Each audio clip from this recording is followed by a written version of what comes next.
name is Curt Armstong with MSA, Product Sales Manager for Fire Service SCBA. Here to talk about the FireHawk M7 Air Mask. We're going to talk about some SCBA components as well as the SCBA functionality. Every SCBA is going to start with a compressed air cylinder. That's where the air source derives.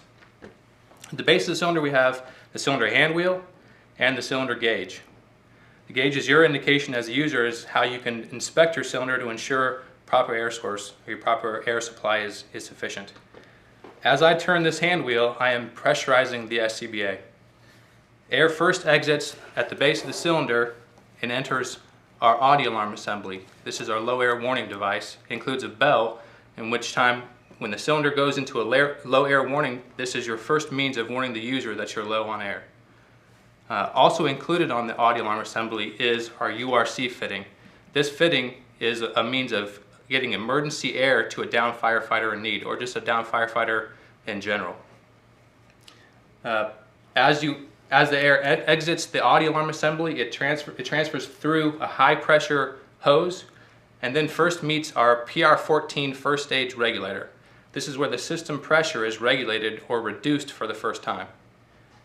After exiting the PR14, the air is then transferred through an intermediate pressure hose up over the shoulder and is delivered to our FireHawk mask mounted regulator, or our second stage regulator.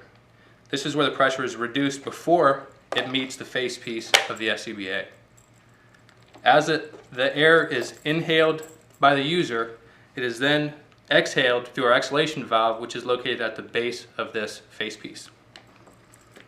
Some other M7 components. There are 3 electrical components on the M7 Air Mask.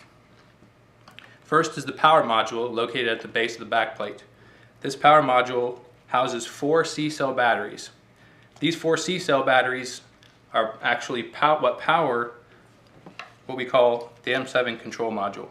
This control module is the means of the wearer, when he actually has the SCBA in service, it provides them 2 different means of checking their air cylinder pressure. There's a digital display or an LCD readout, as well as a mechanical gauge. So there's a backup in the case of a power loss. Located also on the power module are 2 buddy lights, which basically are a visual indication to the team around you that your cylinder pressure is either green, which is an indication that your cylinder pressure is good, or red, which is, of course, low air warning. Last component, electrical component on the M7 Air Mask is a heads-up display, or the HUD receiver.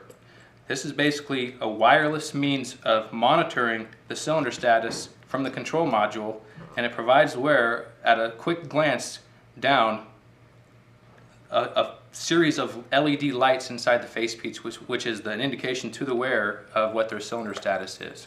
4 lights will indicate a green, or 4 green lights indicate a full cylinder, 3 green lights, 75% of the cylinder, 2 orange lights will actually be at a 50% mark, and 1 red flashing light will actually indicate 25% or low air alarm.